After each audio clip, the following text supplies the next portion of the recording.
Untuk mengetahui informasi terkini kita tanyakan langsung pada jurnalis Kompas TV, Henry Irawan di Subang, Jawa Barat. Henry, hingga saat ini bagaimana dengan hasil pemeriksaan oleh pihak kepolisian terhadap tersangka? Dino dan juga saudara, sejumlah langkah telah dilakukan pihak kepolisian guna mengungkap penyebab terjadinya kecelakaan maut di Jalan Ciater Subang yang menewaskan 11 orang dan menyebabkan puluhan luka-luka. Pihak kepolisian saat ini atau tepatnya pada kemarin dini hari telah menetapkan supir sebagai tersangka karena dianggap lalai atau mengetahui adanya kerusakan namun tidak melakukan antisipasi dengan menggantikan armada. Sementara itu langkah-langkah yang telah dilakukan pihak kepolisian hingga saat ini diantaranya yakni melakukan olah TKP, di mana di dalam olah TKP tersebut ditemukan jika bus tersebut tidak sama sekali tidak melakukan pengereman karena tidak ada bekas pengereman di jalan, yang ada hanya bekas gesekan mobil dengan aspal. Kemudian polisi juga telah memeriksa sebanyak 13 orang saksi yang ini diantaranya supir, kernet, montir yang sempat memperbaiki bus tersebut di lokasi wisata Tangun Parahu. Kemudian bis tersebut melanjutkan perjalanan dan berhenti di rumah makan di wilayah Ciater dan sempat diperbaiki pula oleh supir dan kernet hingga akhirnya terbalik. Saksi lain yang juga diperiksa atau dimintai keterangannya ahli dari agen pemegang merek bus tersebut dan dari penguji disub, di mana ditemukan sejumlah masalah di bagian rem yang diantaranya adalah ditemukannya air dan oli di tabung kompresor angin, padahal seharusnya di tabung tersebut hanya ada udara untuk pengereman. Kemudian oli juga sudah mengeruh, pertanda belum dilakukan pergantian oli terhadap bus tersebut oleh pemilik atau pengelola bus.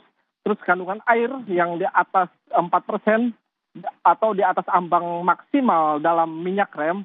Kemudian celah kanvas rem juga cukup sempit, cuma 3 mm, 0,45 mm. Juga terjadi kebocoran dalam sistem pengereman sehingga mengurangi kerja tekanan rem. Hingga saat ini polisi baru menetapkan satu orang tersangka yakni Sadira yang merupakan supir.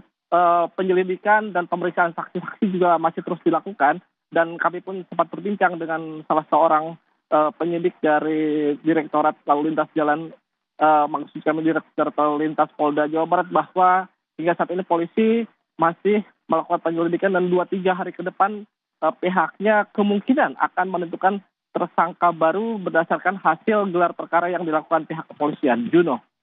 Ya, dari pemaparan Anda berarti tidak adanya pengecekan secara rutin terkait dengan sistem rem maupun juga adanya dugaan modifikasi terhadap bus. Lalu hingga saat ini dengan temuan itu apakah nanti ada penetapan tersangka baru dan juga bagaimana pemeriksaan terhadap pengelola bus? Dari hasil pemeriksaan yang dilakukan pihak kepolisian selama ini, memang ada sejumlah permasalahan dalam bus tersebut, mulai dari perawatan bus yang tidak dilakukan secara rutin, kemudian modifikasi dari kondisi bus yang bus tersebut merupakan buatan tahun 2006 dan dilakukan modifikasi hingga lebih baru secara bodi, namun secara kondisi sebenarnya bus tersebut sudah berusia 18 tahun. Hingga saat ini polisi masih mencari atau pemilik atau PO bus tersebut karena dikabarkan hingga saat ini belum bisa ditemukan dan belum tahu di mana lokasi bus tersebut. Namun informasi yang kami terima bahwa PO bus tersebut berada di Bekasi setelah sebelumnya berasal dari Wonogiri dan dialih tangankan ke pemilik yang berada di Bekasi. Kami pun belum bisa atau mendapat informasi dari pihak kepolisian terkait pemeriksaan atau penanganan PO bus ini, apakah sudah dilakukan pemeriksaan atau belum. Namun kemungkinan ketika sudah fakta-fakta atau alat bukti sudah mencukupi, dimungkinkan PO bus juga bisa ditetapkan sebagai tersangka. Juno. Kita nantikan pengusatan tuntas pihak kepolisian atas kecelakaan maut yang menewaskan 11 orang di Ciater Subang, Jawa Barat. Terima kasih rekan Henry Irawan dari Subang, Jawa Barat.